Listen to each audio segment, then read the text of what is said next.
ज़रा अस्सलाम वालेकुम। मेरे इस वीडियो में आपको बताऊंगा कि गूगल क्रोम पे जो सर्च हिस्ट्री होती है उसको आप कैसे डिलीट कर सकते हैं, क्योंकि गूगल क्रोम पे जो आप सर्च करते हैं वो डेट वाइज गूगल बैकअप पे सेव करता रहता है कि आपने क्या सर्च किया है। कोई भी फ्रेंड फैमिली मेम्बर उस हिस्ट्री को ईज़िली चेक कर सकता है कि आपने गूगल क्रोम पे क्या सर्च किया है। आप चाहते हैं कि आपकी सर्च हिस्ट्री को कोई भी ना चेक करे तो आप उसको वहाँ से क्लियर कर सकते हैं। और ये क्लियर करने का मेथड जानने के लिए आपसे रिक्वेस्ट है कि वीडियो को एंड तक देखना। अगर आपने अभी तक मेरे चैनल सब्सक्राइब किया तो जल्दी सब्सक्राइब कर बेल नोटिफिकेशन को ऑन करके लेटेस्ट वीडियो को ओपन कर लेता हूँ और आपको बताता हूँ कि कैसे आपने ये सर्च हिस्ट्री डिलीट करनी है।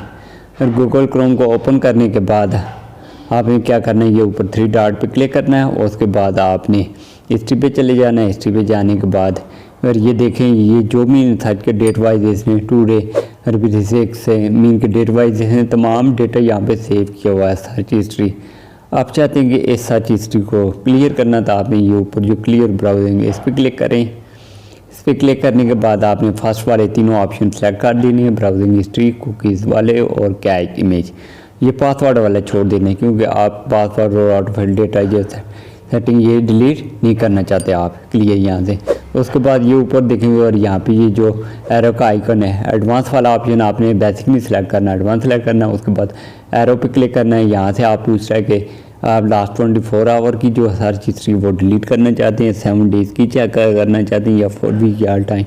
आपने यहाँ पे ऑल टाइम सेलेक्ट करना है। उसके बाद आपने क्या करना है, ये क्लियर डेटा पे क्लिक कर देना है, फिर दोबारा क्लियर कर देना है। और ये देखें यहाँ से इसमें तमाम हिस्ट्री जो है वो डिलीट कर देती। तो आप इसको वेरीफाई करने के लिए दोबारा चेक भी कर सकते हैं। मैं यहाँ पे चला गया क्रोम पे, यहाँ पे 3 डॉट पे गया, हिस्ट्री पे गया। अब देखें यहाँ पे कोई भी हिस्ट्री शो नहीं हो रही। इस तरह आप गूगल क्रोम की हिस्ट्री क्लियर कर सकते हैं। अगर वीडियो अच्छी लगी इसे ज़्यादा से ज़्यादा लाइक और शेयर करना था।